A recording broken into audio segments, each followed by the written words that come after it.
ওয়ার্ডের নেতৃবৃন্দ এবং আরো উপস্থিত আছেন।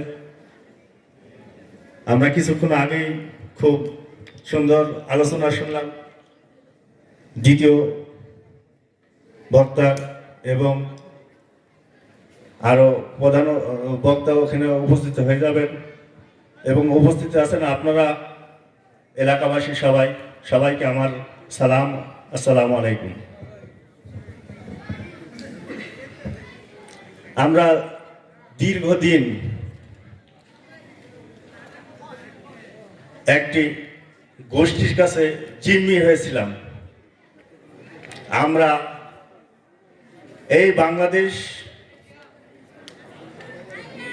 বাংলাদেশের মানুষ ৯৫% মুসলমান, তারপরেও আমরা এই বাংলাদেশে একটি গোষ্ঠীর কাছে, একটি হাইনার কাছে অবরুদ্ধ হয়েছিলাম। আজকে এতদিন আমাদেরকে তারা বিভিন্ন রকমভাবে নির্যাতন করেছে, আমাদের এই মুসলমান ভাইদের উপর নির্যাতন করেছে, ছাত্রদের উপর নির্যাতন করেছে এবং আমাদের ইসলামের উপর নির্যাতন করছে। সেই গোষ্ঠী আজকে কোথায়? আর তারা এত নির্যাতনের পরে তাদেরকে আল্লাহ এমন একটি ভাবে এই বাংলাদেশ থেকে ৩০০ আসনের এমপি সহ এর খেতা বালিশ দিয়ে একবারে ইন্ডিয়া পাঠাই দিয়েছে। তাই আমরা ইনশাল্লাহ এখন এই হাইনা বিদায় হওয়ার পর থেকে অনেক সুন্দর এবং অনেক ভালো আছি। আজকে কোথাও বাংলাদেশে জালসার জন্য কোনো পারমিশন নেওয়া লাগে না। আমাদের প্রধান বক্তা যিনি, উনি আমাদের মাঝে উপস্থিত হয়েছে, ওনাকে ধন্যবাদ। তো আজকে আমি যাই হোক যে কথা বলতে যাচ্ছিলাম, আজকে আপনারা কোথাও বাংলাদেশে ইসলামের কোনো কার্যকলাপের জন্য কোনো কি পারমিশন নেওয়া লাগছে? মনে হয় আর কখনো নেওয়া লাগবে না। কিন্তু বিগত দিনে এইগুলো আমরা কোথাও তাফসীরুল কোরআন, আমরা কোথাও তাফসীরুল কোরআন মাহফিলের একটা আলোচনা করব বা একটা মিলাদ মাহফিল করব, তার জন্য অনেক বাধা এসেছে এবং বিভিন্ন জায়গায় যারা হক কথা বলে আলেম ওলামা, ওনাদেরকে বিভিন্ন রকমভাবে পুলিশ দিয়ে বিভিন্ন রকমভাবে হয়রানি, সব যত রকম নির্যাতন সেগুলোও করেছে। তা আশা করি আর এইগুলো আসবে না। আপনারা সুন্দরভাবে এখন এই বাংলাদেশের বুকে ইসলামের জন্য, ইসলাম প্রচারের জন্য যত রকম আলোচনা আছে সেগুলো করবেন। আমি এই বলে আমি আমার বক্তব্য শেষ করছি। সবাই ভালো থাকবেন। খোদা হাফেজ। বাংলাদেশ জিন্দাবাদ। জি, ধন্যবাদ জানাচ্ছি জনাব মোহাম্মদ হেলাল উদ্দিন রিয়াল ভাইকে, সভাপতি ৪ নং মণিগ্রাম ইউনিয়ন বিএনপি। সম্মানিত প্রিয় উপস্থিতি, আমি বিনীত আহ্বান করছি আপনাদেরকে, বিভিন্ন জায়গায় দাঁড়িয়ে আছেন, আমাদের প্রধান যে আকর্ষণ, প্রধান বক্তা তিনি মঞ্চে এসে তার আসন গ্রহণ করেছেন। প্রধান অতিথি জনাব মোহাম্মদ ফখরুল হাসান বাবলু, তিনি এখানে বসে আছেন। মেহরবানি করে এখানে দাঁড়িয়ে থাকেন না, গেটটা ছেড়ে দিবেন। যারা বাহিরে দাঁড়িয়ে আছেন আহ্বান করছি এখানে বসে পড়ুন। জায়গা ফাঁকা লাগছে, দেখতে একটু বেমানান লাগছে। আর প্রজেক্টরের যে ভলেন্টিয়ার আছে তাকে আহ্বান করছি, প্রজেক্টর দেখা যাচ্ছে না ভেতর থেকে, মা বোনরা দেখতে পাচ্ছে না, এই জন্য আপনি এখানে অতি শীঘ্র চলে এসে প্রজেক্টরটা সুন্দর দেখা যায় এবং ব্যবস্থা করুন। মেহরবানি করে বসে পড়ুন, প্রধান বক্তার পরিবেশ তৈরি করে দিন। আমরা ইনশাআল্লাহ অল্প সময়ের মধ্যেই প্রধান বক্তা যে মূল্যবান আলোচনা করবেন আমরা শুনবো। তার আগে আমাদের প্রধান যিনি আজকের অতিথি আছেন তার মুখ থেকে কিছু কথা শুনবো। সাথে সাথে আমরা জানেন যে অত্র হাফেজা মাদ্রাসার তিনজন ছাত্রকে পাগড়ি প্রদান করা হবে। এরপরে আমরা প্রধান বক্তার মুখ থেকে কোরআন এবং হাদিস থেকে মূল্যবান আলোচনা শুনবো ইনশাআল্লাহ। এ পর্যায়ে আমি সম্মানিত আজকের প্রধান অতিথি জনাব মোহাম্মদ ফখরুল হাসান বাবলু,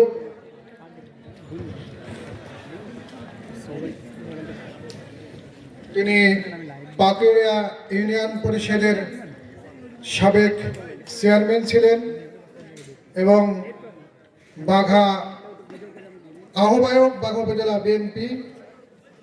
আমি হযরত ফখরুল হাসান বাবলু সাহেবকে সংক্ষিপ্ত আকারে দিক নির্দেশনা মোতাবেক কথা বলার জন্য বিনীত আহ্বান করছি। জনাব মোহাম্মদ ফখরুল হাসান বাবলু।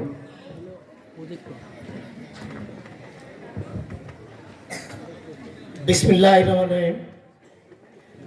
আজকে 4 নং মণিগ্রাম ইউনিয়ন অন্তর্গত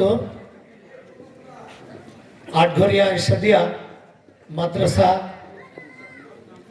পাকিদান অনুষ্ঠানে তাফসীর কোরআন মাহফিলে যিনি সভাপতির দায়িত্ব করছেন, তার নামটা কি? আমার শ্রদ্ধেয় ভাজন চাচা আচ্ছা আবুল কাশেম, এখানে আজকে যিনি যার হাদিস এবং কোরআন থেকে মূল্যবান বক্তব্য শোনার জন্য আপনারা এখানে উপস্থিত হয়েছেন। আজকের এই জালসার প্রধান বক্তা, প্রধান আকর্ষণ, এখানে যিনি দ্বিতীয় বক্তা হিসেবে ওয়াজ ফরমাইছিলেন, তার কথাও শুনছিলাম, মোটামুটি ভালোই, তার কথা শুনতে ভালোই লাগলো। এখানে উপস্থিত আছেন আবার মণিগ্রাম ইউনিয়নের সভাপতি রেয়াল উদ্দিন, ইউনিয়ন সভাপতি, এবং এখানে উপস্থিত আছেন আমার মণিগ্রাম ইউনিয়নের সাংগঠনিক সম্পাদক সাইদুজ্জামান, এখানে কালু ভাই। এখানে উপস্থিত আছেন আমাদের পাকুড়িয়া ইউনিয়নের সাবেক সভাপতি জনাব ফিরোজ আহমেদ। এখানে উপস্থিত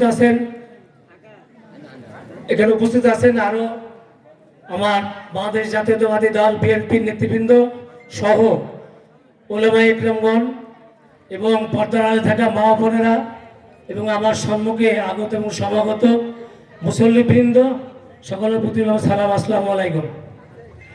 আসলে আজকে যার কথা শোনার জন্য আপনারা এখানে উপস্থিত আছেন, আমি আপনাদেরকে বিনীতভাবে অনুরোধ করব তার বক্তব্য শোনার জন্য। এবং তার আগে আমি বলতে চাই যে যারা এলোমেলোভাবে বিক্ষিপ্তভাবে দোকানপাটে ঘোরাফেরা করছেন, তারা এলোমেলোভাবে ঘোরাফেরা না করে এখানে জালসার সামনে এসে বসে যান, বিনীতভাবে অনুরোধ জানাচ্ছি। কারণ আজকে আসলে জালসা হচ্ছে আল্লাহ দুটি কথা শোনার জন্য আমরা এখানে সকলে উপস্থিত হয়েছি, অথচ এখানে লোকজন নেই, একবারে সীমিত। যদি আজকে এখানে যদি একটি যাত্রা লাগা দেওয়া যেত তাহলে লোকের অভাব হতো না। এই তো মুসলমান আমরা। তো যাই হোক, আপনারা জানেন যে এই জালসা একসময় এই শেষ জায়গায় হাসিনার অত্যাচারে খোলামেলাভাবে কোনো জালসা করতে পারেন নাই। যে কোনো কাজ করতে গেলে তার অনুমতি ছাড়া হতো না, থানার পারমিশন লাগতো। এগুলো আর কোনো দরকার নেই। এখন উন্মুক্তভাবে খোলামেলা আপনারা জালসা করতে পারছেন, পাশাপাশি খেলাধুলা করতে পারছেন, সাংস্কৃতিক অনুষ্ঠান করতে পারছেন। এতে কোনো বাধাও লাগছে না, কোনো পারমিশনও নেওয়া লাগছে না। অনেক সময় দেখা গেছে যে জালসা করতে গিয়েও জালসা ভেঙে দিয়েছে, জালসা করতে দেয় নাই। এত জুলুম বাদ সরকার ছিলেন, আর যে নির্যাতন তিনি মানুষের প্রতি করেছেন, আল্লাহর গজব। আপনারা জানেন যে 5ই আগস্টে আরেকটি দেশ স্বাধীন হয়েছে। সেই স্বাধীনে বৈষম্য ছাত্র আন্দোলনের মাধ্যমে সকল দল মিলে এই স্বৈরাচারকে পতন করা হয়েছে, দেশ স্বাধীন হয়েছে। কিন্তু দেখেন সে কি অত্যাচার করেছে, আপনারা বিভিন্নভাবে টেলিভিশনে ইয়াতে দেখেছেন। সে নির্যাতন, মানুষকে নির্যাতন সহ আয়নাঘর বানিয়ে বিভিন্নভাবে ধর্ষণ, নির্যাতন, যা যা দরকার এতই জুলুম করেছে যে তিনি আজকে দেখেন যে আমার মনে হয় পৃথিবীর কোনো সরকার বা রাজা এইভাবে দেশ থেকে পাওয়া যায়নি, কিন্তু একমাত্র আমাদের এই হাসিনা আপনাদের দলকে ফেলে রেখে কিন্তু সে চলে গেছে এবং সবাইকে এমন একটা অবস্থায় রেখে গেছেন, এটা আল্লাহরই গজব আমি বলে মনে করি। না কি মনে করেন আপনারা? তাই এখন আপনারা খোলামেলাভাবে চলতে পারছেন, কথা বলতে পারছেন, সবই করতে পারছেন, এখন আর কোনো সমস্যা নাই, বাধা দাদাও নাই ইনশাল্লাহ। তো আমি আপনাদেরকে আবারও নিবেদন রাখবো যে আপনারা জালসা শেষ না হওয়া পর্যন্ত যাবেন না। প্রধান বক্তার হাদিস এবং কোরআন থেকে অতি মূল্যবান বক্তব্য শোনার আহ্বান জানিয়ে আপনারা যারা এখানে উপস্থিত আছেন, আমি আমার বাঘা থানা বিএনপির আহ্বায়ক হিসেবে আপনাদের সকলের প্রতি সালাম এবং সুস্বাস্থ্য দীর্ঘ কামনা করে আমি আমার কথা শেষ করছি। আল্লাহ হাফেজ, আসসালামু আলাইকুম।